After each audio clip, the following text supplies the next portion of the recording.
जय माता रानी दोस्तों, आप सभी को कल से आने वाले नवरात्रों की ढेरों शुभकामनाएं। माता रानी आप और आपके परिवार पर अपनी कृपा सदैव बनाए रखे। आज की इस वीडियो में हम बात करेंगे कि नवरात्रों में हमें किस किस सामग्री की आवश्यकता होती है। यहाँ पर मैंने अधिकतम सामग्री आपको दिखाई है। अगर कोई सामग्री आपको नहीं मिलती है तो आप उसके बिना भी अपनी पूजा कर सकते हैं। यहाँ पर मैंने एक लिस्ट बनाई है, कैटेगरी वाइज आप इसे नोट करके अपनी व्यवस्था पहले से कर सकते हैं ताकि हमें कोई परेशानी ना हो। नवरात्रों का जो पूजन होता है वह हमारे हिंदू धर्म में बहुत बड़ा पूजन माना जाता है,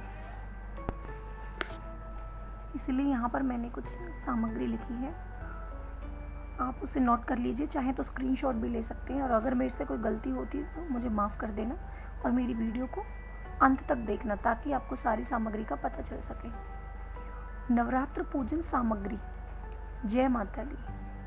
सबसे पहले आपको क्या करना है, एक चौकी या पट्टा लेना है, एक या दो चौकी या पट्टा, एक या दो। यहाँ पर मैंने क्यों लिखा है, अगर आप माता की विशाल चौकी, थोड़ी बड़ी चौकी विस्तृत रूप से सजाना चाहते हो तो आपको एक या दो चौकी की ज़रूरत पड़ेगी। अन्यथा अगर आप छोटे रूप में माता की चौकी सजाना चाहते हो तो एक भी चौकी बहुत रहेगी। फिर है लाल वस्त्र, सूती 1.25 मीटर। जो माता की चौकी पर हम कपड़ा बिछाते हैं वो लाल रंग का होना चाहिए और सूती होना चाहिए। फिर है माता की फ़ोटो या प्रतिमा। आप माता की फ़ोटो भी रख सकते हो।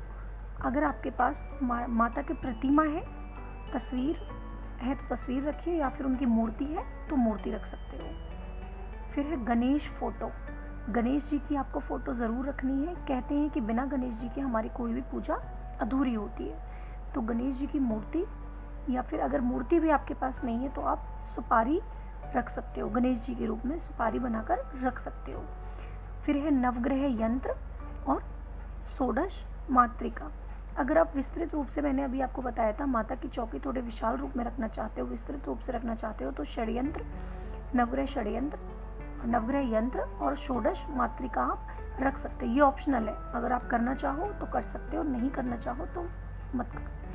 नवग्रह यंत्र में आपको क्या करना है, जो नवग्रह हमारे यंत्र होते हैं, नवग्रह मीन्स 9 ग्रहों का एक यंत्र होता है, जो धातु का भी आप रख सकते हो, चावल का भी। अगर आपके पास धातु के नहीं है तो आप चावल या सुपारी की भी रख सकते हो।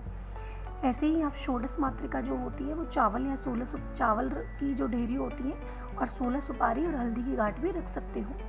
फिर आती है लाल चुनरी। माता की लाल चुनरी आपको चाहिए होगी। इसमें आपको माता की जो लाल चुनरी होती है उसकी एक या दो की ज़रूरत हो सकती है। एक आप जो नारियल पर रखोगे और एक जो बड़ी वाली चुनरी होती है वो माता के लिए हमें ज़रूरत पड़ेगी। फिर है पंचामृत विग्रह स्थान। पंचामृत होता है दूध, गंगा जल, शहद, ये सभी चीज़ें, 5 चीज़ें मिलाकर जो हम पंचामृत बनाते हैं, उसमें हम प्रथम दिन में जो माता की जो प्रतिमा होती है उसको नहलाते हैं। सिर्फ हम ये पहले दिन ही करते हैं, फिर अगले दिन से हम क्या करते हैं, छींटे लगाते हैं, गंगा जल के या दूध के छींटे लगा सकते हैं। ये सिर्फ हम पहले दिन ही, स्नान जो है वो जिस दिन हम माता की चौकी लगाते हैं उस दिन हमें कराना होता है। फिर है श्रृंगार सामग्री। माता को आप जितना आपकी श्रद्धा हो, 16 या 7 या 5, माता को उनका श्रृंगार अर्पित करना होता है। माता को, जो माता की आप चौकी लगाओगे उसमें आपको माता का श्रृंगार भी रखना होता है। फिर आता है आपका कलश या घट स्थापना सामग्री। जो आप कलश रखोगे, आप बिना कलश के भी माता की चौकी जो है रख सकते हो, पर माता की चौकी के साथ अगर आप कलश भी रखते हो तो वो और भी शुभ माना जाता है। उसके लिए आपको किस किस चीज़ की आवश्यकता होगी, देखिए, आपको एक कलश चाहिए होगा जो कि आप मिट्टी का भी ले सकते हो या फिर धातु का भी ले सकते हो। अगर आपके पास मिट्टी का है तो मिट्टी का ले लीजिए, अगर मिट्टी का नहीं है तो आप धातु का भी ले सकते हो। फिर आता है जल और गंगा जल। कलश में आपको जल डालना है और उसमें थोड़ा सा गंगा जल मिला के दोनों चीज़ें डालनी है। फिर है आम या अशोक या पान के पत्ते। हमें जो कलश है उस पर रखने के लिए आम की पत्ते, अगर आम के नहीं है तो अशोक के रख सकते हो, और अशोक के नहीं है तो आप पान के रख सकते हो। 5 रख लो या फिर 7 रख लो या 11 रख लो। अगर आम के हैं कोशिश करना आम के ही रखो, क्योंकि जो आम के पत्ते होते हैं वो थोड़े अधिक समय तक हरे भरे रहते हैं। लौंग, इलायची, सिक्का और सुपारी, इन सब चीज़ों की भी आपको माता के कलश के लिए ज़रूरत पड़ेगी। जो माता का कलश होता है उसमें हम क्या क्या डालते हैं, लौंग डालना है, एक लौंग, एक इलायची, एक सिक्का, एक सुपारी और एक हल्दी की गांठ। अक्षत, पुष्प, सर्वौषधि। फिर है हमारा नारियल, एक जटा वाला। जो एक जटा वाला नारियल होता है उसकी भी हमें माता का जब हम कलश स्थापित करते हैं तो उसमें एक जटा वाले नारियल की भी हमें आवश्यकता होती है। पूर्ण पात्र एक हमें पूरे पात्र की आवश्यकता होती है। जो अक्षत है वो हमें कितना चाहिए होगा, हाफ के जी अक्षत की हमें आवश्यकता पड़ेगी। आगे चलिए, आगे चलते हैं हम ज्वारे उगाने की सामग्री। जो हम ज्वारे उगाते हैं माता की चौकी के पास, जैसा कि मैंने आपको पहले बताया था कि हमें एक या दो, या तो आपके पास विशाल चौकी होनी चाहिए, अगर बड़ी चौकी नहीं है तो आप 2 चौकी का भी प्रयोग कर सकते हो, और पट्टे का भी, पटला जिसे हम बोलते हैं, कहीं पटला बोला जाता है, कहीं पट्टे बोले जाते हैं, उसका भी आप इस्तेमाल, लकड़ी का जो होता है उसका इस्तेमाल कर सकते हो। जौ बोने के लिए आपको सबसे पहले क्या चाहिए होगा, जौ चाहिए होंगे 100 ग्राम, और गेहूँ सजधान, अगर आप को जौ चाहिए होंगे जो गेहूँ होते हैं, जो सजधान होते हैं, जो बिना निकले हुए चावल हमारे होते हैं वो। फिर होता है पात्र, एक मिट्टी का पात्र या धातु चाहिए होगी जिसमें आप ज्वारे उगाओगे। फिर है मिट्टी आपको कैसी चाहिए, साफ और शुद्ध चाहिए, किसी भी गंदगी के ढेर से के आसपास से मिट्टी मत लेना, किसी भी अच्छी और साफ शुद्ध जगह से मिट्टी लेकर उसे हम क्या करेंगे, एक मिट्टी या धातु के किसी भी पात्र में उसे रख देंगे और उसमें हम ज्वारे उगाएंगे। फिर उसके बाद आती है हमारी अखंड ज्योत का सामान, कि हमें अखंड ज्योत कैसे लगाएं। अखंड ज्योत में हमें किस किस सामान की आवश्यकता होगी, एक दीपक की, जो कि आप धातु का भी ले सकते हो या मिट्टी का भी ले सकते हो। जो दीपक है आपका वो मिट्टी का भी आप प्रयोग कर सकते हो और धातु का भी। फिर है एक लंबी बाती, वो आप रुई की भी ले सकते हो और कलावे की भी ले सकते हो। फिर है देसी घी और तिल का तेल, आप जो अखंड ज्योत माता की जलाते हो उसमें देसी घी का भी प्रयोग कर सकते हो और तिल का तेल भी। अगर आप तिल का तेल का प्रयोग करते हो तो पूरे नवरात्रे के लिए सबसे पहले आप 1 लीटर मंगा के रख लें, अगर वो थोड़ा लगे आपको कि कम है तो थोड़ा और बाद में मंगा सकते हो। फिर है हमारा पूजन सामग्री। वीडियो थोड़ी लंबी है लेकिन मैं कोशिश कर रही हूँ कि आपको सारा जितना भी माता की सामग्री है सभी मैं आपको दिखा दूँ, सभी आपको बता दूँ, ताकि आप पहले से ही इसका व्यवस्था कर सकें। फिर है पूजन सामग्री। पूजन सामग्री में आपको किस किस चीज़ की आवश्यकता होगी, धूप बत्ती 1 पैकेट और दीपक। फिर है अक्षत, रोली, चंदन, हल्दी या कुमकुम, आपको इन सभी की आवश्यकता होगी। रोली, आप रोली रख सकते हो, हल्दी और चंदन कुमकुम भी रख सकते हो। फिर है जनेऊ या कच्चा सूत। जनेऊ या कच्चा सूत क्या होता है, जब हम अपनी पूजा करते हैं तो हम एक बार, जितनी भी हमारे जैसे गणेश भगवान हैं और जो आप नवग्रह जो रखते हैं उन पे क्या है, हमें कच्चा सूत रखना पड़ता है, या आप जनेऊ का प्रयोग कर सकते हो या कच्चा सूत का प्रयोग कर सकते हो। कलावा या मौली, कलावा या मौली की हमें आवश्यकता होती है पूजन के लिए।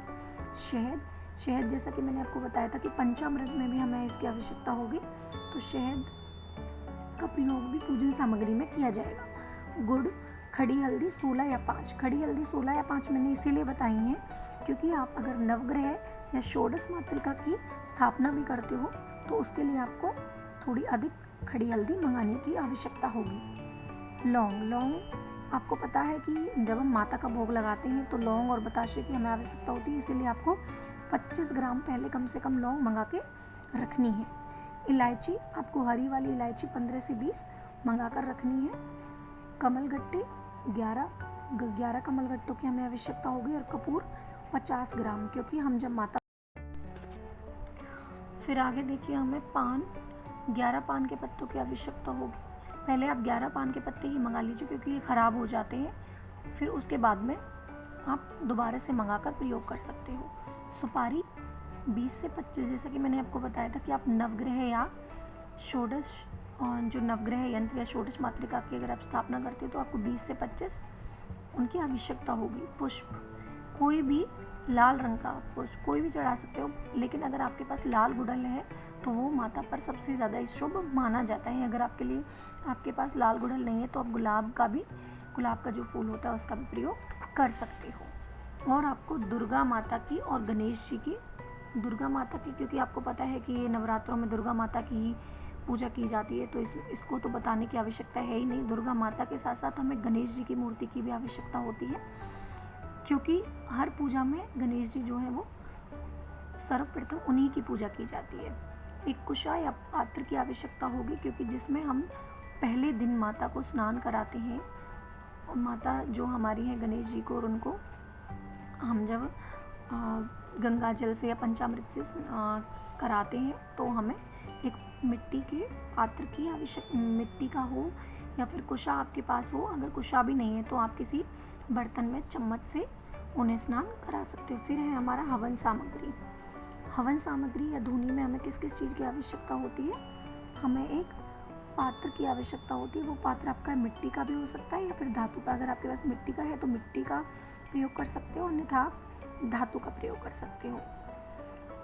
हवन सामग्री में हमें गाय के गोबर के उपलों की, या कहीं स्थान पर, किसी स्थान पर इन्हें कंडे भी बोलते हैं, तो हमें गाय का जो गोबर होता है उससे बने हुए उपलों की आवश्यकता होती है जब हम माता का हवन करते हैं या धूनी देते हैं। तो माता के हवन के लिए हमें सामग्री की आवश्यकता पड़ेगी, जो कि 100 ग्राम आप मंगवा सकते हो। देसी घी माता के हवन के लिए, गूगल लोधान धूनी भी आप दे सकते हो।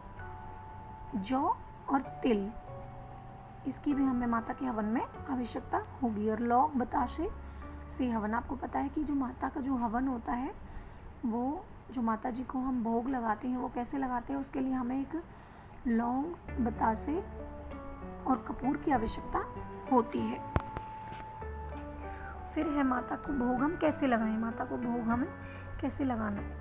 लौंग बताशे 250 ग्राम, जो कि मैंने आपको अभी थोड़ी देर पहले भी बताया था कि माता जी को भोग लगाने के लिए हमें लौंग, बताशे, इन सभी के बिना माता का भोग लगता ही नहीं है। माता रानी को जो असली भोग है वो किससे माना जाता है? लौंग और बताशों से ही माना जाता है। पंचमेवा, 100 ग्राम पंचमेवा आपको मंगानी है। फिर है मिश्री और मिठाई। नवरात्रि के दिन हमें क्या करना है? जिस दिन भी नवरात्रि होगी, जैसे शैलपुत्री जो होती है, प्रथम नवरात्रा जो होता है हमारा शैलपुत्री माता का होता है, तो हर नवरात्रि पे जिस भी माता का दिन होगा उसी दिन उसी के अनुसार हमें विशेष भोग माता को चढ़ाना है, अर्पित करना, उनको भोग लगाना है। फिर है हमारा लास्ट है जाप एवं पाठ, कि इस दिन नवरात्रों में हमें कैसे जाप और पाठ करना है। हम श्री दुर्गा सप्तशती भी पढ़ सकते हैं, नवरात्रि कथा पुस्तक भी हम पढ़ सकते हैं। नवदुर्गा 9 स्वरूप कथा पुस्तक, एक पुस्तक आती है नवदुर्गा 9 स्वरूप, जिसमें माता रानी के 9 स्वरूप की कथा होती है। और दुर्गा चालीसा भी आप पढ़ सकते हो। वीडियो थोड़ी लंबी है, लेकिन अगर आपको मेरी वीडियो अच्छी लगी हो तो वीडियो को लाइक करें और चैनल को सब्सक्राइब करें। माता रानी की पूरी वीडियो देखने के लिए आपका धन्यवाद। माता रानी आप पर हमेशा अपनी कृपा बनाए रखे। जय माता दी।